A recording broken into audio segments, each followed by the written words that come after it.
All right, guys, Eric Paul's in with 9 to 5 Sports. Going to be getting into the Open Championship. Outright bets, first round leader bets, showdown picks for round one. Now, I always mention this, the first round leader bets and the showdown picks do go hand in hand. We'll see if there's going to be a weather advantage as well. Right now, it doesn't really look like it, but you never know. That was the same thing with the Scottish Open. Didn't really seem like there was going to be a weather advantage, and it ended up being huge for both showdown slates. And then also, just talking about ownership leverage. And we'll start off with ownership leverage. So, honestly, guys, let's just get right into it. Ownership leverage wise. So I kind of show this on the main core plays video that I put out every week, but a new addition to the 9 to 5 cheat sheet here, which is also kind of a newer tool, not a newer tool, but a revamped tool, just easier to use. You can go through it. It's very nice. You can go through, just look at course history. Hey, who has the best course history? You can see the course history count. So right now we're seeing Kyle Morikawa, Mackenzie Hughes, Robert McIntyre, Jordan Spieth, Scottie Scheffler. Now, and you can see the amount of starts that a golfer has, which is awesome to see. We can go get into recent form, see who's popping recent form-wise. We can see Rory, Ryan Fox, Matt Fitzpatrick, Shane Lowry, Max Homa, John Rahm, Scottie Scheffler, Xander, Tony Finau, Will Zalatoris. Really strong recent form from a lot of guys there. You can see who are the top stat ranks, and we tell you guys what are the key stats for that week as well. Now, Bryson has a not a lot of data going into his. So, we can see who are the top stat ranks there as well. So, just awesome too there. One step further, we can see the specialist as well. Now, we don't always have all the specialist data, especially for the European Tour players, but, we can see who are ranking out specialist-wise as well. Let's say I just want to see specialist, the rank there. We can see who are the top specialists in the field as well. So, all the tools are available there for you. But let's just get back into the cheat sheet. So the cheat sheet here, we have this data tag, and the data tag is going to tell us which players are checking all the boxes. Okay, which players are not giving us a reason to fade them. Those are going to be the core plays. And I already mentioned on the other video that to me, I have 4 or 5 core plays personally, but the data says 1 core play. Okay, so for those of you guys that haven't watched the other video, go ahead and do it. And while you're there, just like it. And if you're new, subscribe. I do appreciate that. One of the things I mentioned, or maybe I didn't mention it, I came out with the videos a day later than I typically do because I'm not worried about the click. I'm not really trying to make content. I'm more giving you guys correct picks, correct thought process. I'm more worried about you, the viewer, than I am like getting viewership, if that makes sense. So, I could have came out with a video on Thursday of last week and I would have honestly 5,000 views and probably make $30 to $50 on that video. And I chose not to do that. I chose to have the best information available for you guys. So if you guys appreciate that, I would appreciate, like there as well. But the point I was trying to make is that we had these different data tags that kind of just tell us what the player is as a play. And this is somewhat valued based off of their salary, but DJ, giving us reasons to fade him. Not that best course history, terrible recent form. There's really no reason to play DJ. Terrell Hatton, I really don't mind as a play. He finally played better last week. You guys can play him if you want to. Adam Scott, I really don't mind. Mark Leishman, Abraham Manser, Tiger Woods. These are all okay plays. If you want to play them, you can. Bazoon Howe, JT Poston, Patrick Reed. These are all players that just aren't good enough plays. They're either not good enough in course history rank, recent form rank. They're just not really popping compared to the other players around their price point range. But let's actually get into the ownership leverage side of it, because this has been a great tool. One of the point of prides for me tool-wise, honestly, guys, it has been awesome to see. One thing I kind of called out, and it was unfortunate, was Aaron Rai last week was a golfer that ended up being over-owned. I thought I was going to be on him a lot last week, and then as the week went on, his ownership was a little bit too high, and I ended up having to get off of him, and that's because he was one of the worst plays on this ownership leverage. And one of the best plays was Patrick Cantlay, and obviously Patrick Cantlay finished well. The theme last week was that, and I'll see this real quick as well. The theme last week was that of a lot of the players that are ranking out well ownership leverage-wise were actually just the top end players, because when we get a lot of great plays, the ownership is going to be spread out. And we are kind of seeing that this week. Scottie Scheffler, I honestly probably won't be on that much. That miscut does bother me, but he should be a good play. Patrick Cantlay, once again, still a little bit under-owned, even though he's a spectacular play. Cam Smith, a little bit under-owned. Rory, still a little bit under. And that's the thing. It's like when the ownership goes to all these top-end players, they're all going to be under-owned, which is kind of nice, but calling it out, Xander's going to be, properly owned. Matt Fitzpatrick's going to be properly owned. Max Homa probably going to end up being the highest owned player on the slate. I probably will not be able to fade him. But just looking at it, let's see. So Gary Woodland going to be a little bit overowned. People are loving what he put out last week. And let's just see if Gary Woodland was on this page. Yeah, so Gary Woodland, let's see here. What are people liking about Gary Woodland as a play? And we'll pull him up here on the player profile. Recent form-wise, okay, so 24th, 10th. That's okay, but after that, 86th, 93rd, 34th. The thing with Gary is that it has seemed like he could potentially find his old form. He just hasn't been able to just yet. Like, I kind of get it as a play, but really, he's a guy that's been working to put it all together. Like, you don't have to play him. Honestly, there's another play right at his price point range that I like a little bit more. That's actually going to be Harris English. He ranks out as a fade as well. And we know why with Harris English. And this is kind of where there is a handicapping side of it. There is going to be a human element side to it. We know with Harris English sucked this season, okay? What does that due to? That's due to an injury, okay? So he's been injured this whole season. He finally came back about 3 events ago. 4 events ago. But 3 events ago was able to make the cut. And now has finished 19th and 36th. This is like the perfect course for him. If you're looking at the two as similar plays, like Harris English has been better more recently. I know Gary Woodland won a major, but this is a better course for Harris English. And he's a golfer that I would like to play more than I would Gary Woodland. And then I just kind of want to see, let's look at their salaries. Let's look at their ownership compared to their salaries real quick. So Harris English, 3% owned. Where's Gary? 11% owned. So that's a little bit too high for him. Okay, obviously we see that. Adrian, I don't mind going back to the well with this week. Pretty much the exact same play as Ryan Fox like he was last week, but Adrian was coming off of a win where Ryan Fox was not. So yeah, we kind of see that there. Let's just bump this up to about 7%. See who else is overowned. So Grillo, I do get. Grillo's been playing a lot better. I guess I could see him playing well. Lucas Herbert, I don't love. I kind of get why people are on him. Kim, I get. Kim, I like. Kim is an intriguing value. I might end up on him. The Asian Tour player who's just been a stud on that tour. He's played well in his last 2 PGA Tour starts, the U.S. Open and now last week where he played really well. I kind of get this. I get why it's fun to play him. I might not end up on him like at 7%, but maybe like 5%. I might actually throw him into a field builds. Same thing with Thomas Dietrich. I think Thomas Dietrich is a great value as well. Like if you want to end up on him, you can. I get that. Now, obviously the data is not loving them too much, and that's kind of the worry. They both kind of, there's not that much data on Kim coming in, and that's kind of the worry there. And Dietrich just ranks out as someone that should make the cut. Obviously, we're chasing more of that recent form from him. Terrible event history at the Open Championship, and that's where he's getting knocked the most. Justin Rose a little bit overowned. Bazoon out a little bit overowned. Adam Scott a little bit overowned. The thing with Adam Scott is like he has really sucked. He's had some really bad blow-up holes. So there's not that many spots that have a blow-up hole this week, so I do expect him to play better. But it honestly won't be shocking if he has just like a blow-up hole and just misses the cut. People are loving Tony Finau. I get it. It's kind of like a balanced approach here. We can see some of these golfers here in that balance range are going to be a little bit overowned, which is fine. I get that. But, this is still early. This is Tuesday morning that I'm recording this on. So a lot of time for this to change. We'll have to see. But now we're going to shift into the outright bets. So I do just want to throw this out there to you guys. I don't have my phone right by me, but I have been recording this. This is part of what I enjoy doing is like finding the data and reading the data. So if you have just played like the core and high exposure plays, you've hit on a bunch of winners this season. It's about like 15 winners, which is obviously really good.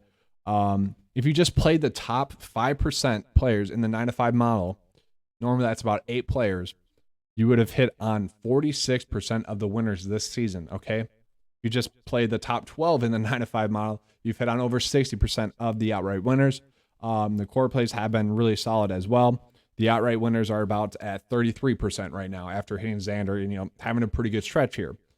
So my point is, typically speaking, the outright winners are going to be good plays. Okay, go figure. Now, last week at the Barbasol Championship, we finally had a random winner. I was waiting for it, honestly. So Trey Mullinax beat out a bunch of the top plays: Kevin Streelman, Mark Hubbard, Adam Svensson, Hurley Long, a bunch of these golfers that we were on. He finally beat them out. So I've honestly been waiting for that random winner. Obviously, Trey Mullinax was a terrible play. No one was on him. Just a garbage play. Like, if there's ever a golfer or a tournament in which like a random winner would come out of, it'd probably be that event. I don't expect that with this week. This is my long way of saying, like, you play the good plays, bet on the good golfers. Okay, like I said, if you're just kind of reduced the outright betting card to the top 5% of players that week, you're having a great betting card season. Okay, I think it was like 51 units there. And then like the 9-5 outright card has benefited a little bit from, kind of a little bit of luck, I guess, with like Luke List hitting at his number. Got lucky with John Rahm at the Mexico Open, first round leader plus outright bet, like 18-1 there. But that's up a lot of units, like 80 on the year. So my point is that, guys, the more I look into it, the more data I get into, we should be betting on the top players. And my whole strategy with betting is I reduce the field to about 5%. Okay. And that's going to be my outright betting card. If I miss on JT Poston at the John Deere Classic slightly, I'm fine with it, because I know in the long term, 33% that we're currently at for outright wins on the season, that's probably, a little bit too high. I would say about 25%. If I can hit 25% of outright winners, an outright winner in 25% of tournaments, I am happy. And how do you do that? Well, history has told us over the last 2 years that you just play the top players, you're going to have a successful outright betting card. Go figure.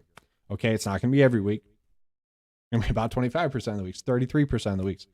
But at the end of the day, it's going to be good. And that's honestly the nice part, guys. Real quick. It's nice to have a profitable betting card with, 5-6 tournaments left. It's honestly kind of like stress-free. You can make decisions like that.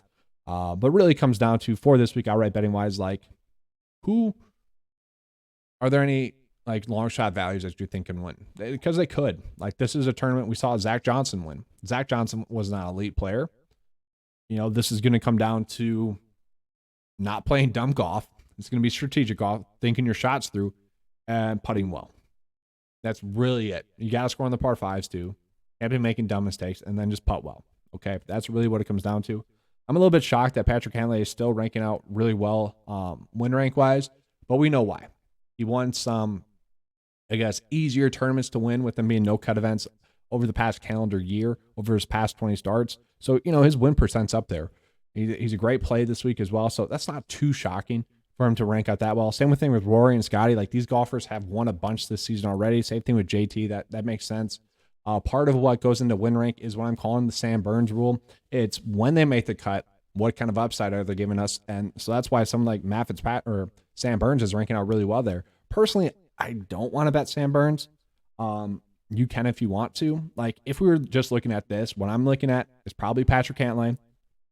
I probably will go back to the well with Xander as well.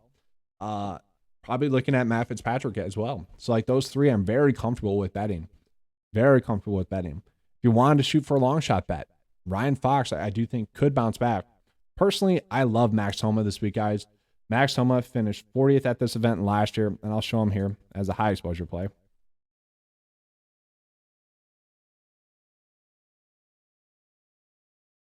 So recent form-wise, 16th, 47th, 5th, 23rd, 13th, 1st. That we love that there from him. I love the fact that he played last week, kind of got acclimated to, I guess, this style of golf, the travel and whatnot, adjusting to the schedule. Like, honestly, I could see it coming all together for him to, win.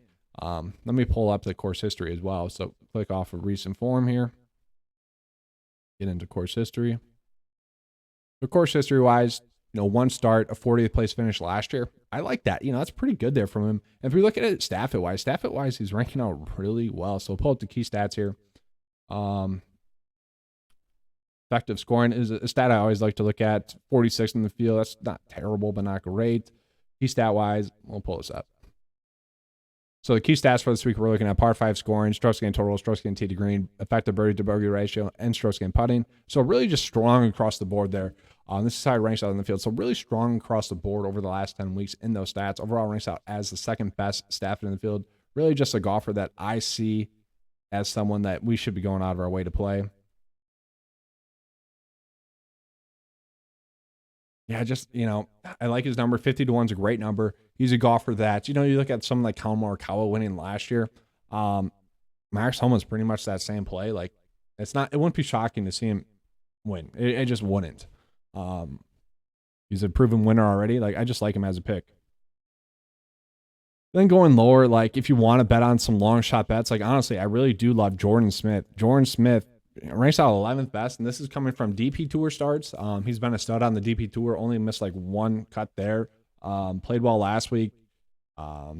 Has like 4 straight top 25 finishes or better, and maybe that's the bet. Maybe you bet him, aggressively to top 30, top 40. That might be the route to go with, but I personally don't mind an outright bet on him as well. I had an outright bet on him last week. You could go with that. Alexander Bjork was a guy I had at 400 to 1 who was top 10 heading into the final round. They both crumbled. Like, I'm fine with those bets, but personally, guys, once again, I'm just going to be favoring these golfers that are most likely to win. That it makes sense, but that's the route I'm going with. It just is. So, Jordan Smith, I'll throw in as like a long shot bet, but after that, we're looking at Xander, we're looking at Fitzpatrick, we're looking at Cantlay. For me personally, we're looking at Max Homa, and honestly, that might be it. That might be it. I might throw out like another value, maybe. I don't want to say Wyndham Clark. He's not someone that's going to be popping up data-wise at all, but I could see him like top 14. Like, that's not a bad bet. Maybe first-round leader bet as well. As of I'm recording this right now, I haven't seen the tee times. So for first-round leader betting, not going to be the most beneficial just yet. This will get updated this afternoon here. But just looking at first-round leader betting, okay? And I kind of mentioned Wyndham Clark. There's a high correlation between golfers that start out their rounds well and how they finish on the week. Okay? It's like one of the most predictive stats is the first round leader rank. And it makes sense. You get out to a good start. You're more likely to make the cut, and thus you're more likely to continue to play well. It's just kind of how it goes. But Wyndham Clark is someone that ranks out 28th in first round leader rank. That's much better than he ranks out this week, model-wise. Something to monitor, I think, especially if he has that favorable AMT time. Now, once again, with the weather, we don't know exactly if it's going to be the AMTM only, if that's going to be the biggest significant predictor of who's going to play well. But it was last week. And, it's just typically the worst Showdown slates that I have are ones in which I didn't just go full AM only. Okay, and really Showdown, obviously probably the leader in Showdown coverage here, data-wise and whatnot, have a bunch of people winning or in contention to win each week. And what it comes down to for taking down GPP is literally just like one play. Obviously, it makes sense. That's how it goes, but it's kind of like NBA where you can have 5 flames, but if you have one slight dud, you're not going to win the GPP. And that's just how it's went. It's really just about getting that one lucky play in there to produce. And that's kind of why I like reducing the field to aim only. Maybe there's a slight edge there. You're kind of reducing that risk of missing on a play. You're increasing your likelihood to have at least one really good lineup, which is what happened last week when I finished, second in round 2 Showdown. That's what happened. So just game 3 there and whatnot. That's just how it goes. Like in the long term, you're going to have good lineups, and it's just kind of about putting out the correct lineups each and every week. And how you do that, well, you favor the AM. But just looking at like no real shocks here, guys. Like Rory, he's dominated first round leader wise. Round 1 scoring has been a stud. Like I could see him, having the first round lead. And once again, like if these golfers have the AMT time, I'm just going out of my way to play them. One of the most predictive stats, once again, is just golfers that rank out like top 10, either in first round leader rank or Showdown rank. It's like I need to track this. But I think it's like 50% of the tournaments they are having the low round of the tournament. And now I know it's 10 people. Like that's not too crazy. I already mentioned the golfers that are like top 12. They've won about 60% of the tournament. Like it's not crazy. Okay. That's actually expected. But once again, don't put yourself behind the 8 ball. Okay, play the good players.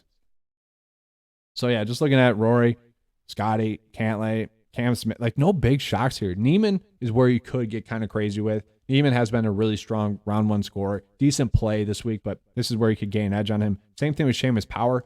So if you are buying into, like, I guess a little bit of the narrative with Seamus Power, like he should play well at this course because it fits him, the Ireland, Scottish narratives, I guess, if you will, this is where you want to play him, whether it's round 1 showdown or first round leader betting. And once again, if he has that AMT time, this would be where you want to get on him.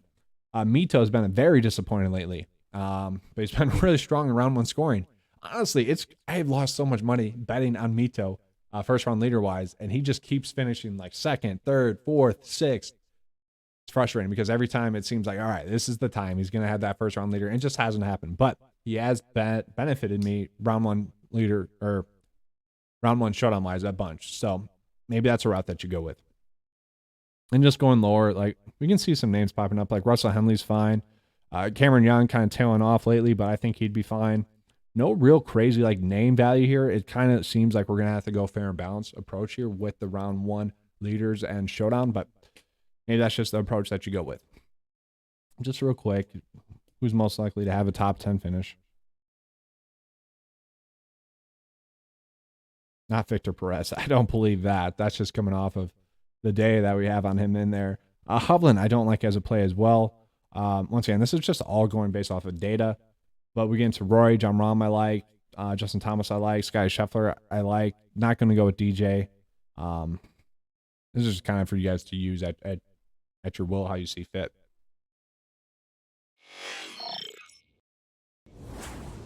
But that's all I have for you guys for this video. Hopefully you guys enjoyed it. If you did, please give me a like, subscribe. If you guys want to join 9 to 5 Nation, join the best value in PGA DFS. All the tools you need to succeed. $10 a month. You get the best expert in fantasy golf as well. Your boy, Eric Wolzine, right here, this guy. I'm just kidding, but it has been a fun 2022-2021 season so far. So good stuff there. Hopefully we can keep that hot streak rolling. All right, thanks for watching, guys, and as always, let's keep cashing.